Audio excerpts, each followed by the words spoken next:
Hello. As we lead up to the third Global Empowerment Summit, my name's Stephen Taylor and I've been involved in each one. I'm looking forward to meeting more of you this year. It's all about learning, growing, sharing experiences as a collective, meeting people from all different continents from around the world, sharing experiences and understanding how we can grow together. So go ahead, grab your tickets, and I look forward to seeing you there. Bye.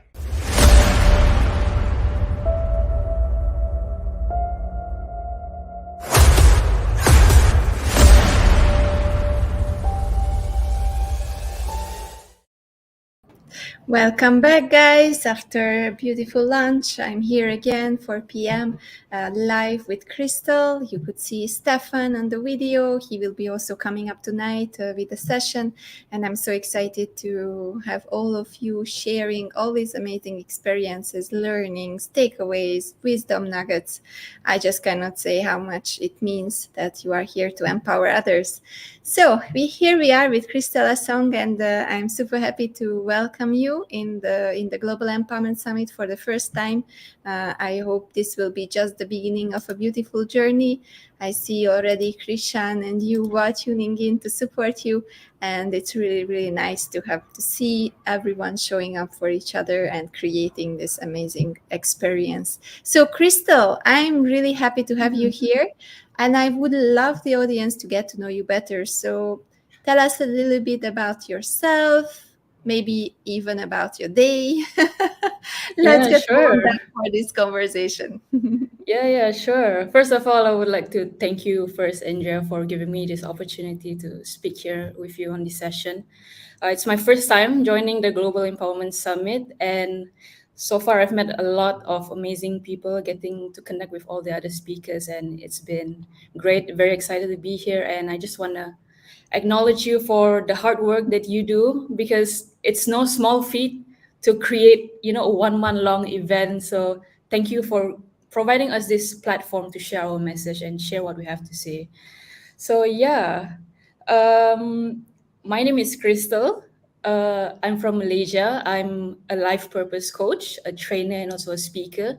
So what I mainly do is I help people to discover their life's purpose based on who they are, their true nature, their true core, so that at the end of the day, they can find a life that is more aligned with who they are and live a happier, fulfilling, more meaningful life that is authentic. Yeah, and that resonates with them. So And that's tell a us a bit little about bit me. also about yourself, because it's very funny, this question. Every time I ask, people are concentrating on their professional life. But Yeah, yeah, I struggle with that a lot too. Actually, like people ask, tell me about yourself. Yeah, me. I'm from a small town in east of Malaysia. I don't know if you've been there. It's a very small town in Borneo. They're famous for their oil and gas. We're the one of the biggest oil and gas supplier for the nation. So I come from that small town and have been born and raised there ever since. But only now I moved here for my studies and also now for work. So ever since I was a kid, I was always naturally curious. I love to learn. I love to explore. I always wanted to know what is beyond this small town that I was confined, that I was born in, and yeah, and that had led me to a lot of discoveries, a lot of ups and downs, breakdowns, breakthroughs. Uh, many amazing people along the way who opened up doors of opportunities for me and helped me to find myself again. So now it's my turn to give that back and to find, so that they can find themselves as well. So yes, Christian, I was born in Miri, but raised in Bintulu because my dad worked there. I love Yeah. Miri. We went to Miri several Oh, you've times. We been went there. to the pinnacles, and then we climbed the Ah. Mount Kinabalu. We just Oh loved that wow, place. Yeah. that's so nice. Yeah. My favorite place. Visited orangutans, had the Borneo steamed, or how you call that, the chicken. The The one in you the know bamboo, is it? bamboo chicken, yes, in the forest. Yes. Yeah. It Oh, I've was been so to a lot nice. of places in Malaysia. It's nice. Of course, I live here. I want to know where I live, and I want to know the culture, the people. So it's always nice. And listening to you, it was so interesting because I'm looking at the screen. I'm like checking, like, how old are you? And, and then Oh, it's like talking to someone who is like have been through all his or her life. When I see you, you are uh, so young. yeah. I always see myself as like an old soul in a young person's body. I mean, that's, yeah. Oh, okay. I think this Yes, a is crystal. It's I think it's Cynthia Cynthia. Oh, saying. yeah, Cynthia. Mhm. Yeah. Oh, Bawak Kuching. Yeah, that's nice. Yeah, I've been there before. Have friends there. Oh, nice. So nice. Yeah. So many connections, that you never know. Sometimes you just start to talk about it and people connect. So it's good to Yeah. be your authentic self, as you say. And we are getting closer to your topic, which is about Yeah. awaken your authentic self. And I love the topic. And Mm. more connections. Wait, Yuwa is also saying I was posted in Sarawak for 3 years. The Yes. school I was think there. he taught there before. I think you were told me before. Yeah. Yes, the teacher. Yes, exactly. Yeah. So nice connections. And let's start with your topic. I always start with the perspective of the speaker. So, what exactly had you in mind when you were thinking about the topic and gave me the title "Awaken Your Authentic Self"? So, what does it mean for you? Yeah, so this was actually inspired by my own story. I think I've told a bit earlier, but like my whole story ever since I was a kid. So yeah, I was naturally curious. I love to learn, very studious. I was also a very obedient daughter. I mean, I'm the eldest in my siblings. I have two younger brothers. So because I love to learn, I was also studious and I did very well in school. So I did well. I mean, naturally, I did very well academically. And we always have this joke, like this Asian stereotype joke. They say, when you do very well in school, you can only grow up to either be four things, right? A doctor, a lawyer, an engineer, or a family failure. So I chose the pathway of becoming a doctor because I just love studying about medicine and learning about how the human body works and how it's all connected, and also the idea of being able to heal and serve people and creating an impact in someone else's life in that way. So yeah, I worked my way up through my school days, through university, aced all my exams, interviews, got into one of the top unis in Malaysia, University of Malaya, to do my medical school, and then graduated, and then finally here I am, a doctor.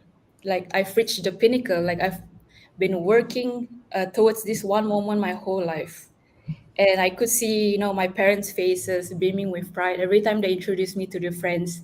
And that's all a doctor could ask for, right? I just wanted to make my parents happy, to make them proud. And that was what I thought I wanted as well for myself. But the thing about life is you'll never know until you try, until you experience it. So last year I started working as a junior doctor. Here in Malaysia, we call it housemanship. So we are required to do housemanship for 2 years, as a junior doctor. So, hi Lalita. So, yeah, the first few weeks I was very excited, to start working as a doctor, work in a hospital, getting to help patients.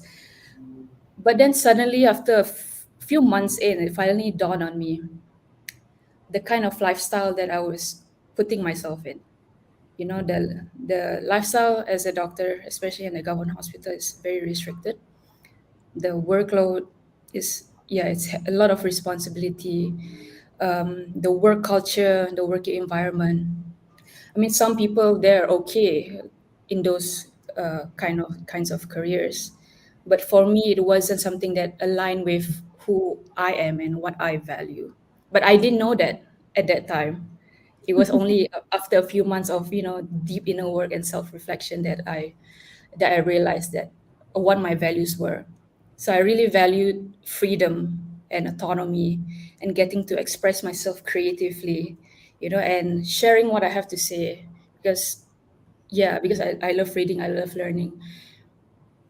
And then just after a few months into medicine, I started to ask myself very scary question, the deep, dark question that I've been avoiding for a very long time. And the question that I asked myself was, is this the right career for me? Have I made the right decision? And if I choose to quit now, does it mean that I've wasted 5 years of medical school? What are my parents going to think about me? How am I going to pay the bills? So all of these questions keep worrying in my head.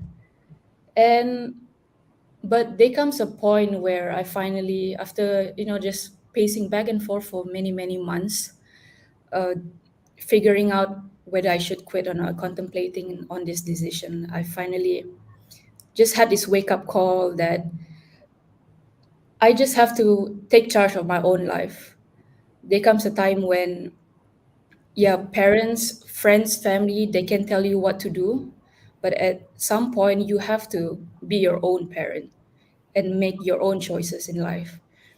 And that was when I slowly start to awaken to my authentic self, and awaken the power that we all have within. So end of last year, I finally handed in my resignation notice, and then 1 month after that, I walked out of the hospital door and left the hospital for good. And I've never regretted the decision ever since. So but even after resigning, the suffering and confusion didn't end. Because, yeah, I think I was in a period of the dark night of the soul where I was still trying to figure out, what am I supposed to do? What is my purpose in life? So I started sharing my experiences on YouTube, sharing about my experience, resigning from housemanship, telling what I did, the whole process, what I learned. And a lot of people were engaged with that. A lot of people resonated with that. So they reached out to me. They reached out to me and sharing with me their own struggles and asking me for advice and help about the situation that they're going in. So I try to help them as much as I can, providing them the value that providing them value through the things that I've experienced so far. And that's when I stumbled upon coaching. And coaching is also very similar to medicine, because in medicine, you get to meet patients, you talk to them, you try to clerk history, and then diagnose and give them treatment. So coaching is also the same way. It's like meeting a client. You get to know them, you get to talk to them, understand the issues that they're going through, and then working together to find, a common ground, a solution. And I realized that since I've been helping a lot of people in their own struggles, and I've learned a lot through my own struggles as well, why not I delve deeper into coaching and help other people discover their life's purpose and how to awaken their authentic self? So, yeah, that was a very long-winded question, and that is what inspired me to talk about this topic today.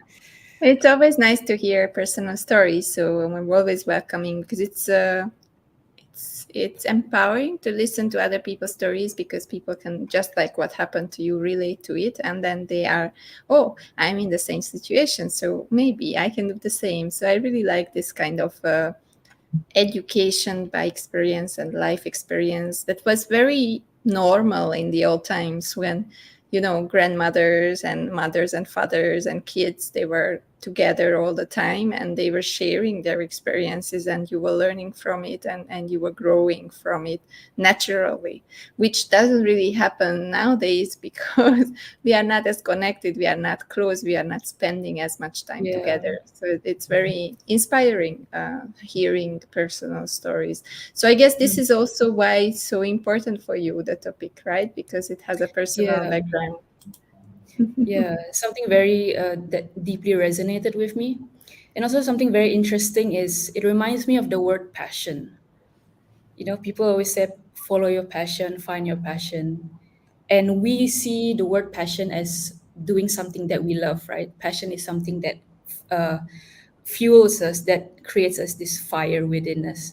But actually, the word passion, the original meaning of the word, it comes from the Latin word pati, which means suffering. So the word passion started out from suffering, and then now it evolved into love. Something that we love to do. And those two different meanings of passion, suffering and love, from my own personal experience, it gives us a clue to where our purpose lies. Yeah, so by utilizing the suffering that we've gone through, learning through the whole process, and then gaining the insights, and then serving others through the things that you've gone through. So, yeah. Interesting. And when you are deciding, like you are an individual, okay, I would like to be myself, okay, I would like to live my own life. Um, how do I start? What's the first step to do? And how can I show myself that it's beneficial enough to start the new way and to go through all that hurdle to just to be on my own path? Yeah. You see, the path to discovering yourself is not a one day thing. You don't go through a personality test and then you finally discovered who you are, right? It takes a lot of going through a lot of process and reiteration, rediscovering, unlearning, relearning, yeah, deprogramming, reprogramming.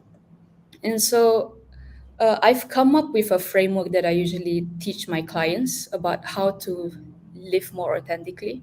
So when you can follow this framework and live a life that is aligned with this framework, then you can live more authentically or live a more aligned life. So the framework, one of the reasons why I make a framework is also because it's easy to follow through. People like a step-by-step guide instead of me telling them very abstract concepts, very philosophical concepts that people can really grasp it. So I provide this framework. I don't know if you heard of ikigai before. I think it's a very trendy Japanese term nowadays. So it's like ikigai plus values plus personality. So when you can live, uh, so when all of these three things are in align with one another, that's what it means to live authentically. So ikigai is a Japanese term which means a reason for being. It's basically like your dharma, your purpose, your purpose, soul's purpose here on earth. So in ikigai, it has four sub elements. Yeah, the purpose of your life. So in ikigai, it has four sub elements, which is what you love to do, what you're good at, what the world needs, and what you can be paid for. So you need to find the intersection of all of those four, and that's where your ikigai lies. And then the next one is values. So values are your moral code. They are the principles that govern your everyday life that decides the kinds of decision that you make every day. For example, like I just mentioned, like I value autonomy and freedom and creative expression. So in whatever I do, especially when it comes to career, I will make sure that what I do is aligned to these values. Because if it's not aligned, if there is friction between what I resonate with in terms of my value, I will feel frustrated. And that's when all the frustration and depression, anxiety, and burnout comes in because there is a misalignment there in terms of values. And then the next one is personality because different people they have different personality. And one of the best ways to uncovering your personality is by doing a personality test. So different personality tests, they have different functions. They're looking for different things. But what I usually encourage my clients, for example, is just do whatever personality test you can find out there.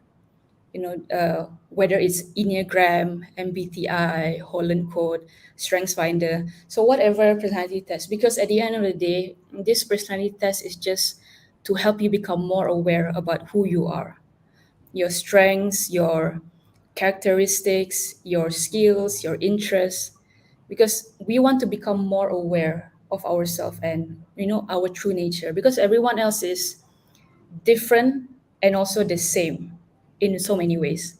For example, we are the same in a sense that we all want to love and to be loved. We all want to do work that is meaningful and purposeful. We all want to live a fulfilling life, but we all want it in different ways. So we want to be loved and to love in different ways. We have different ways of how to live a fulfilling and also meaningful life. So yeah, so when you can find all of these three, like ikigai, values, personality, and you can live authentically, live in alignment with that. So that is what it means to live an authentic life, a life that is true to you. Yeah. Great that you put all this together. I think that's all, what it's all about in life. That you are creating your own correlations, your own mix of good things. Actually, the Yeah. hub is also about that, to bring all the good things, the good experts, the resources, the knowledge together, and then you get a very nice big picture and a very nice environment where people can just be free and do what they like, because they have all the resources. And what you mentioned, putting the values together, and Yeah. making this like as your kind of lifeline or roadmap that is helping you to go from one step to the other and helps you in critical situation to decide. It creates a very nice driven way of living according to your own values. We have a lot Yeah. of shares here. So you always think success is when your actions, thoughts, and desires are aligned with each other. And Nice quote. that's a really good one. And he's also saying that he's resonating with you because his brother was doctor, and yeah, he's remembering when he was Oh supporting. yeah, definitely. Yeah, yeah. Been there. So that's Yeah. something that is amazing. So at the end of this discussion, let's get to the future part. Like, how do you envision, how do you see the future? What would life or in earth look like? Very visionary picture, but Yeah. how would that look like if everyone would live their authentic life? Yeah. I mean, it's something that I think we should all strive for, to live authentically, because we are all so unique. As I mentioned, we are the same but also so different in many ways. We all have our own unique talents, gifts, skills, capabilities, and it's our task here right now on earth is to uncover that and then share that with others, to serve humanity, serve humankind with the potential that we have deep inside. I love this quote by Jay Shetty. I think Yuva knows this as well. He's one of our idols. His quote where he says, "You cannot be anything you want, but you can be everything you are." So our task is to understand who are we, and then really embody that and embrace that. So how I envision that, like, imagine if everyone lived their authentic life. Imagine if everyone can fully utilize the gifts, talents, potential that they have within, and then using them to serve humankind. How would that world be? So imagine if when you live an authentic life, you get to wake up out of bed, you feel very excited about life. You feel excited to start the day. You're full of hope, for what life has to bring you for the rest of the day. So you go to work, you feel very fulfilled, you have a spring in your step. Everyone that you serve passionately, you serve purposefully. You get to connect with your other community in a way that's full of love, full of joy. And then you come home, instead of feeling exhausted or drained, like a lot of people are facing, unfortunately, including me when I was once working in a hospital. So instead of feeling drained, we actually feel more energized because we're actually fulfilling our ikigai, our purpose, our dharma. So we feel energized, we feel fulfilled, we feel so much fullness in our heart. Imagine if you feel so much gratitude for what life has to offer. That's the kind of feeling that we all should have and we all should aspire to have. But that can only happen once we fully live our authentic self and fully embody that authentic self. There's another quote by Oprah Winfrey where she says, all of us, we want to live our most authentic, highest, and truest expressions of ourselves as human beings. So when we are full, we can give that to other people, that fullness, that love, it runs over to other people because you cannot give from an empty cup. And so you have to fill yourself up first. And that can only happen when you live in alignment with your true nature, with who you are at your core. So yeah. Thank you so much, and I think that's a beautiful closure for the speech and this interview, because all out there, guys, fill your cups. Yeah. Fill your cups, and we are also filling your cups. We are empowering you to empower others. So that's the whole Yeah. goal. You just summarized it. So we are filling Yeah. up cups so that people can fill up other people's cups. And Yeah. then it And goes that's why on this and on and platform is, on. yeah. And that's why this platform is very good, It like we're just spreading all the love, all the knowledge, which is a very good thing. Yes, it's so nice to have you here. As a last message, because I don't see yet Vedika in the studio, we still have a little bit of time. What would be the three things that you would say for people who are experimenting with starting this process, searching for their Mm. authentic self? What are the three things that they can already start at home, like today? The first thing is always self-awareness, because I think ever since we were kid, we've been prescribed with a list of instruction about what a good life is. We've been told what to do, how to act, how to feel, which job to take, how much money to make. So it's all about self-awareness and really being aware about what do you really want out of life? Who are you? What is your purpose? And you can start by uh, from the framework that I provide, Ikigai, values, personality. Just try to journal down, make a list, make every morning, do a journal, like what is my ikigai. So the ikigai is, I mentioned, the four elements: what you're good at, what the world needs, what you can be paid for, and what you love to do. So just list all of that down. And then your values for different categories of your life, such as like health and fitness, spirituality, career, finance. So different areas of your life, you may have different values for them. So list them down so that you can become more aware of them. And then personality, like take a personality test or ask your friends or family members, like, what are my strengths? What is the first thing you think about when you think about me? Like the unique characteristic traits that you have. Yeah, so it starts with self-awareness. So I think it's a mixture of that, like self-awareness, journaling, and all of that is nothing if there is no action. So you have to take the first step. No matter how small or how big, you just need to take that first step and make it an intention to want to understand yourself better and take that action to want to know more. So yeah. I think the action, again, it's coming back and back, right? To take action, to really be there for yourself, to learn the knowledge, to start the journey, to start to be aware. Yeah.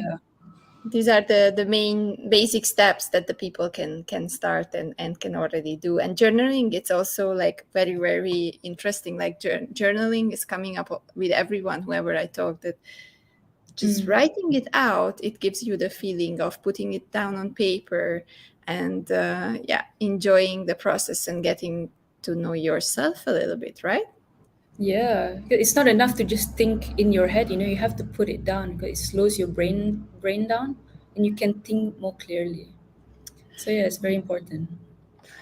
In the meantime, I'm trying to manage what you see sometimes, because I don't have anyone else here. I'm trying to Mm. manage Vedika to get into the studio, so forgive me for 1 minute. No, no, it's fine. I I just have to understand we're type. going to run out of time very soon, so I'm just like trying to Yeah, make sure it's I all say good. It's all everything. good, because Yeah. I don't have her in the studio, so that's why I'm just writing to her, Okay, okay. emailing to her. That's what people don't see, like Yeah, of being in course, the behind the studio or live scenes. stream like this. Behind the scene, I'm trying to make it as transparent as possible, because I want the people get familiar with it slowly.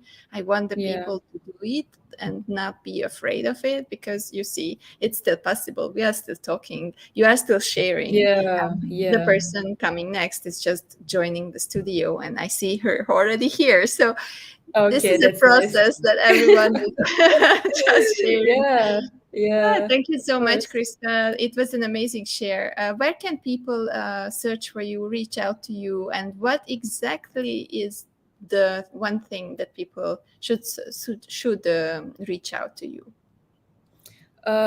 So I'm available in all social media platform. Instagram, YouTube, Facebook, TikTok, Twitter, LinkedIn. You can email me as well, crystal.asong@gmail.com. And so I work with people on how to discover their life purpose. So if you have any, so I use the framework just like what I mentioned, but if you want to go in more detail about how to discover your life purpose, you can always reach out to me, and we can schedule a meeting, and we can really go deeper into more depth about the whole framework and how to discover your life's purpose. Thank you so much for sharing all this and being here and spending some part of your afternoon in a Saturday with us and Yeah, empowering no worries. others. Yeah, And wish you a beautiful journey. Wish you all the success that you wish for. I have no doubts that you will make it, and then you already did the hardest part to change and to stand up for yeah, yourself. So that's how it yeah. starts. Yeah, thank you so much, Andrea, and thank you for this opportunity again. Of course. Thank you so much, Crystal, and have a beautiful afternoon and goodbye. All right, bye bye. So we are switching speakers. I see Vedika already coming up, so I will bring her into the studio and then we will talk about emotional intelligence, and other exciting topic on the personal growth weekend of the summit. Let's see what she has to say. Hi, Vedika, how are you? Hi, Andrea. I'm good. How are you? Am I audible? Yes, you are. Everything is going very well. So you are here. Welcome at the third Global Empowerment Summit. I'm so happy to welcome you on the stage.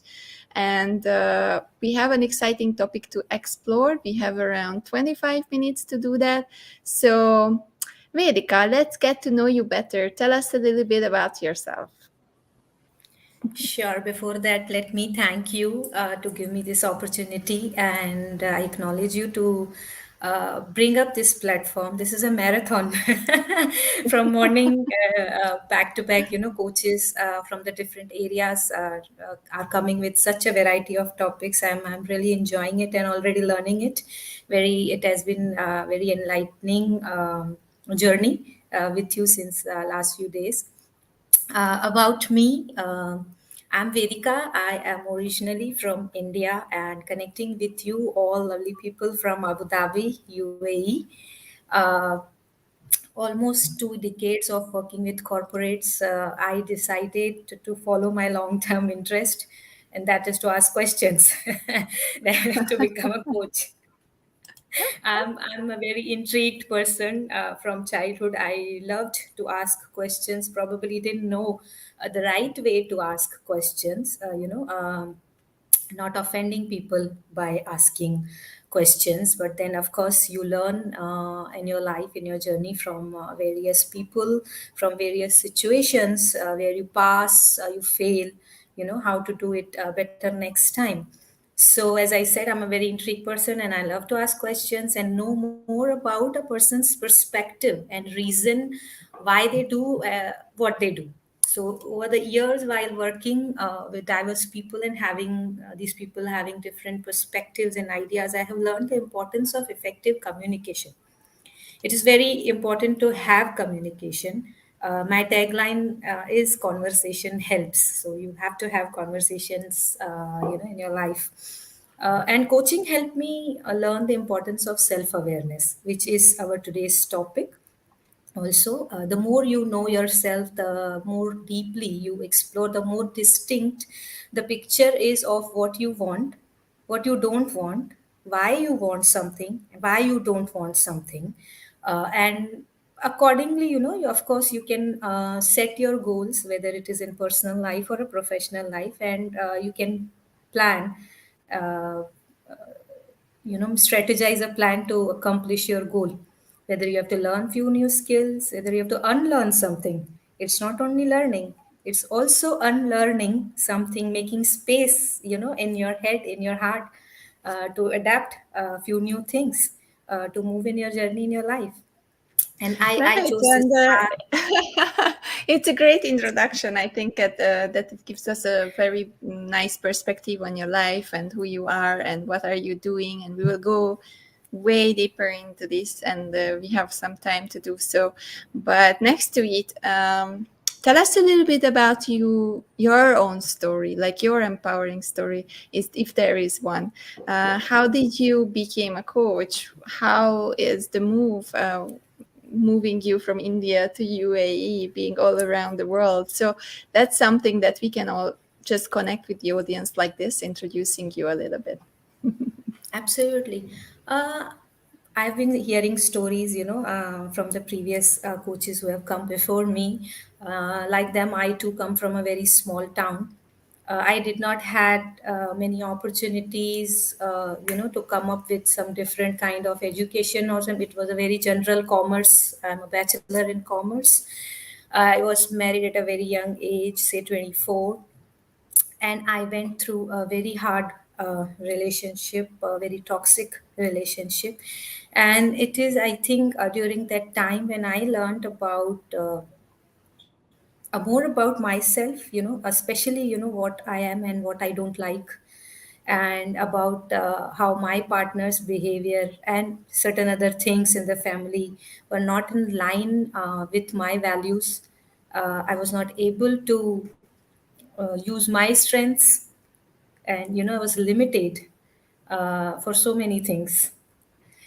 So at certain point, yes, this is self awareness, as I said. When I at that time only, when I did self coaching what I want, I took this hard decision of getting out of that relationship and giving myself a second chance, not only to pursue my strengths, but also to have a very good life with a partner, not husband. I always call my husband as my partner, because husband in India, especially, have a certain definition for a husband.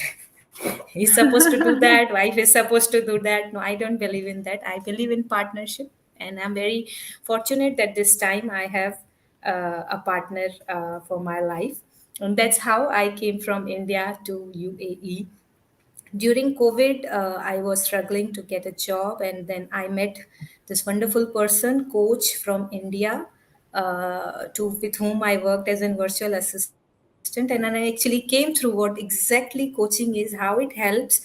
And for me, it was thrilling that you can ask questions, because, as I said, when from since childhood, to my boss, to my team, whenever I was asking questions, I was not taking in a very right way. I was called argumentative. I was called different words like you always talk, you always ask questions.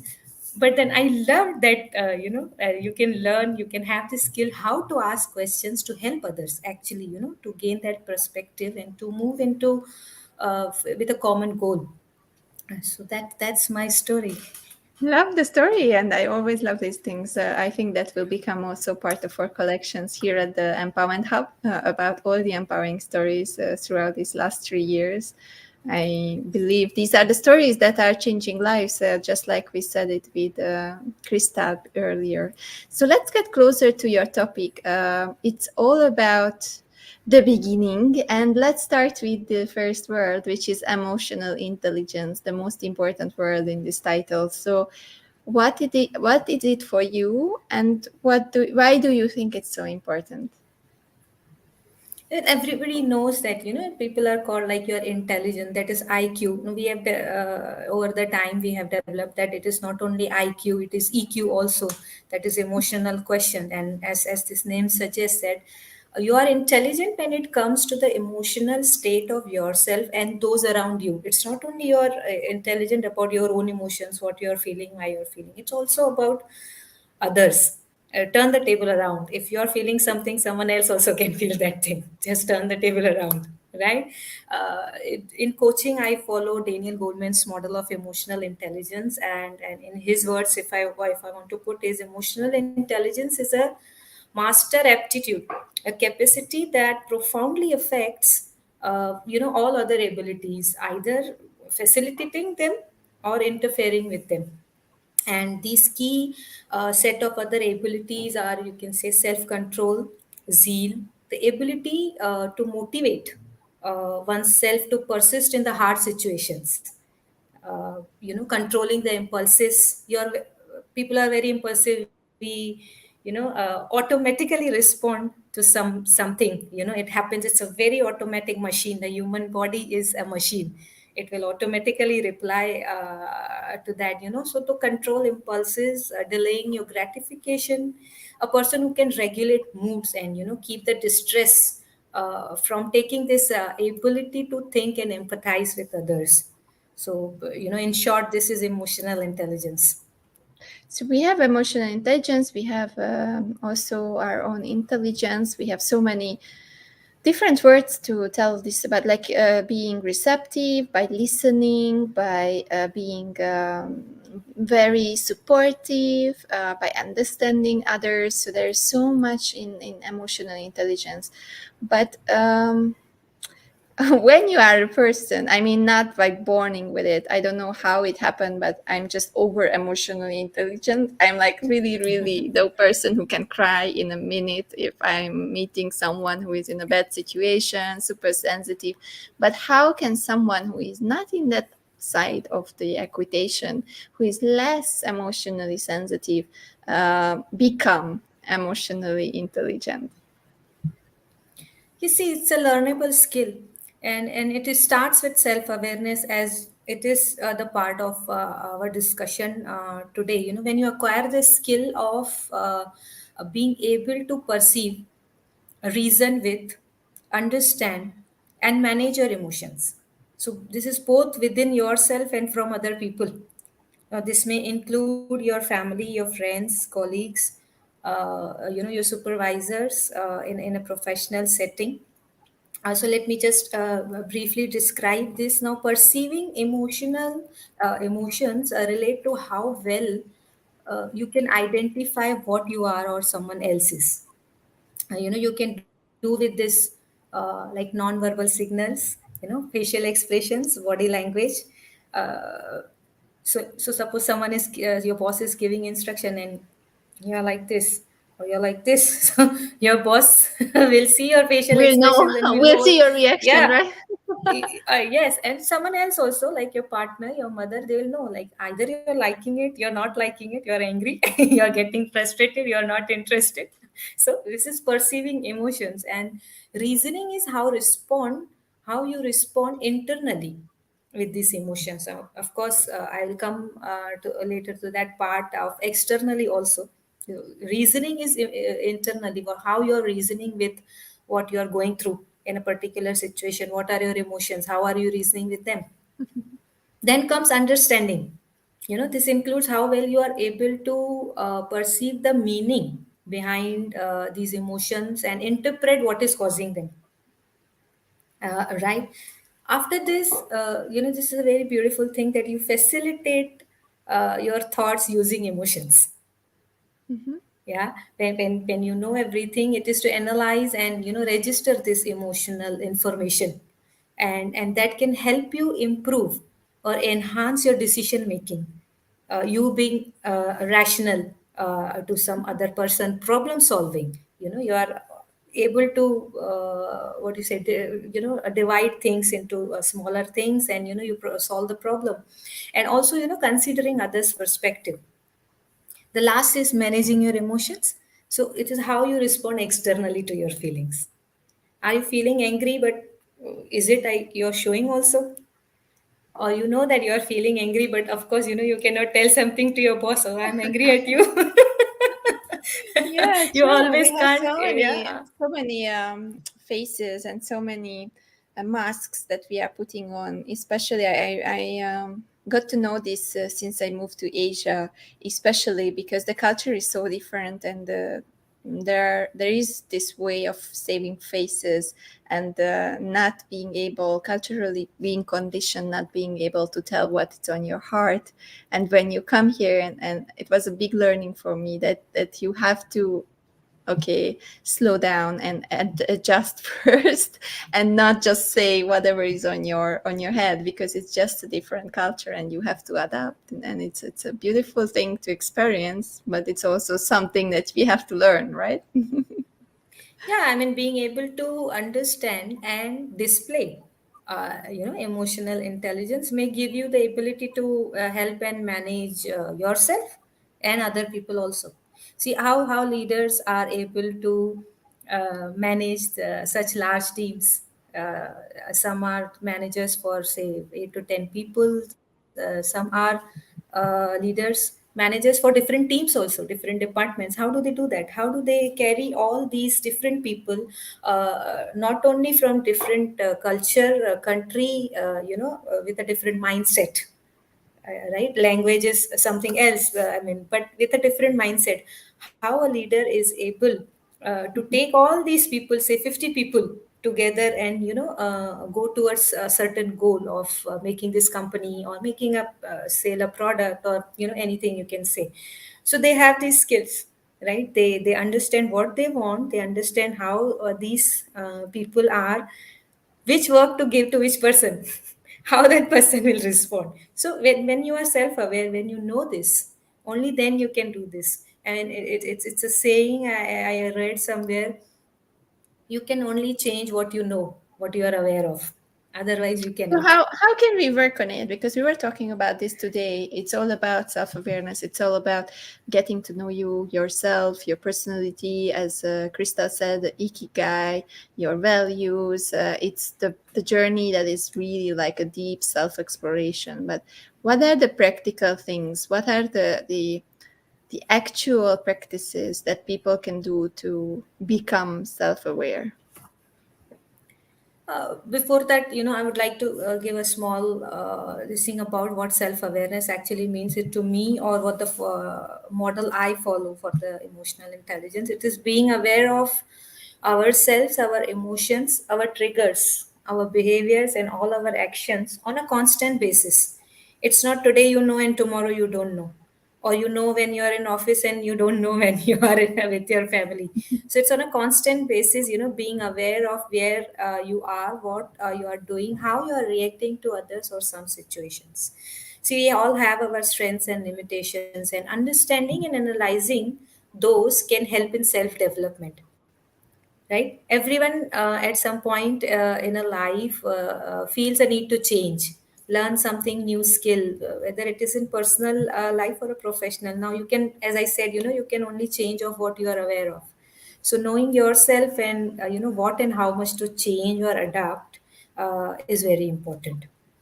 Now as you said, like what people can do, this was basically in my last leg of the this thing, but I will share with this. There are very few simple ways to do that. One is taking out time for yourself at the end of the day, creating that space where you sit with yourself and connect with yourself daily. uh, uh, I mean, think about what happened today, how you reacted, how a person reacted, how you felt it. So this is, knowing yourself, what happened to you today. The other thing is, practicing mindfulness. This is like paying attention to your inner state as it arises. Right now, I am nervous also. I'm very excited also. I have a bit fear also if I'm asked something else, if I cannot answer.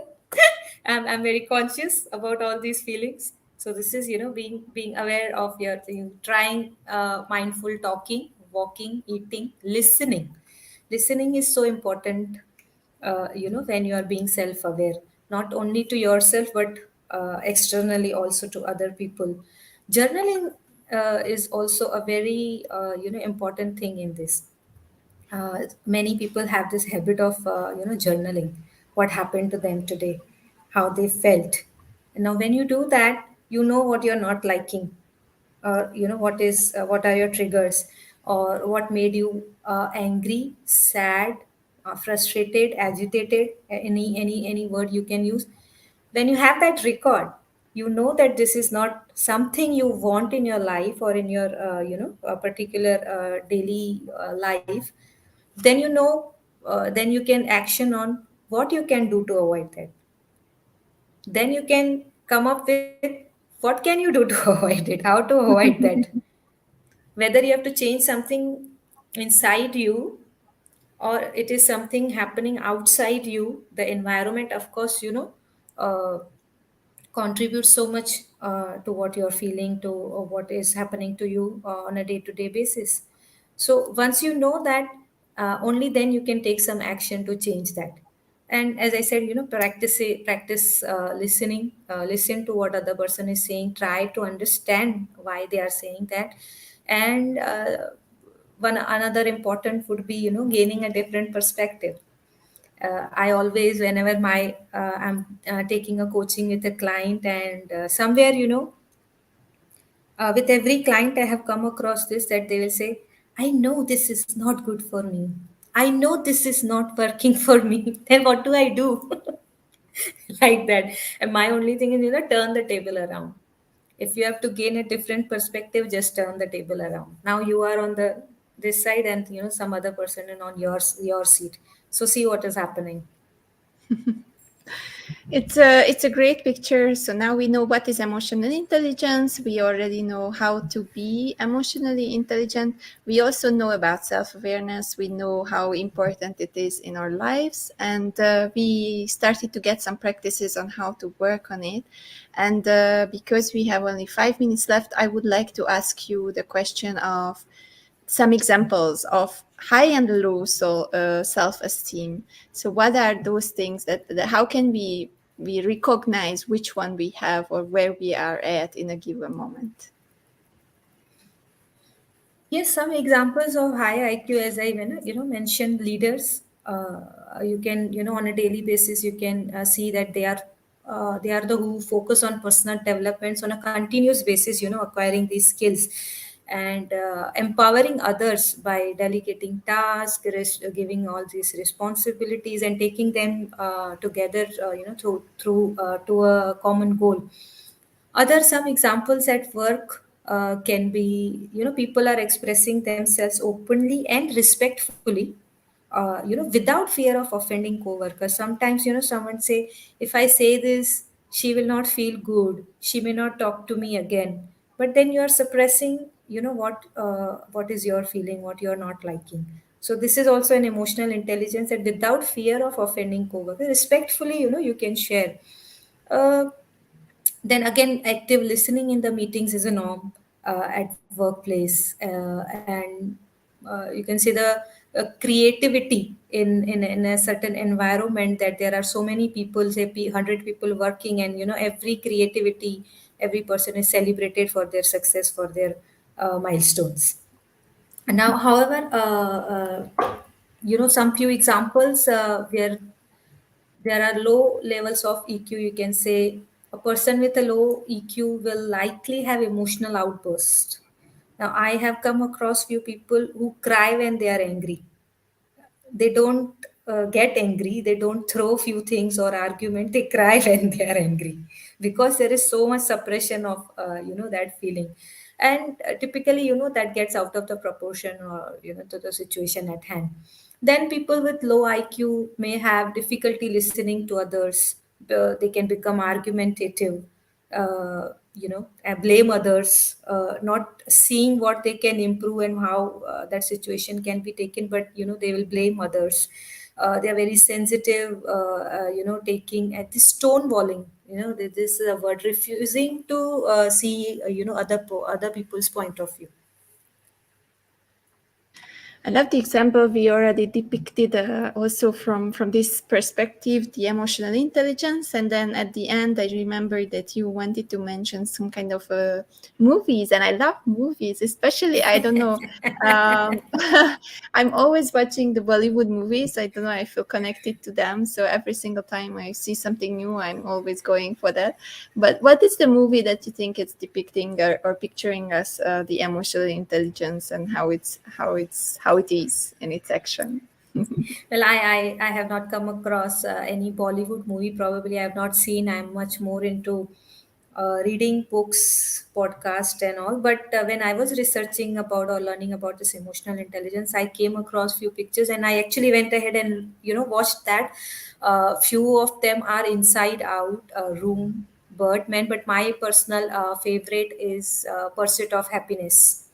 That is a wonderful movie. The characters show self management, commitment, empathy, social skill, relationship building throughout the entire movie. The main character's ability to go through these circumstances that were so dire, show incredible perseverance. That is also one part of being emotional intelligence. And then there were also some examples of low emotional intelligence in the film, that how his wife, when she left them to take care of herself, is a prime example. Several outbursts were understandable, yet very good examples of when emotions overtake someone in crisis. So I actually believe, everyone is in the pursuit of happiness. We may look into different places. Our journey may be different, but the destination is same. So be emotional intelligence and be happy. Thank you so much. It has been an amazing time with you. I am so happy that you shared with us your knowledge and your experience and your journey and personal story. I'm happy to welcome you on the Global Empowerment Hub, and I wish you a beautiful day. I know you are around to start your afternoon soon, right? And because of the time zone difference. So Yes. wish you a beautiful afternoon, and see you again. And thank you so Thank you, much thank for you. coming Thank and you, Andrea, empowering for others. having me. Yeah, for having me. And good luck to all other speakers who are yet lined up after me.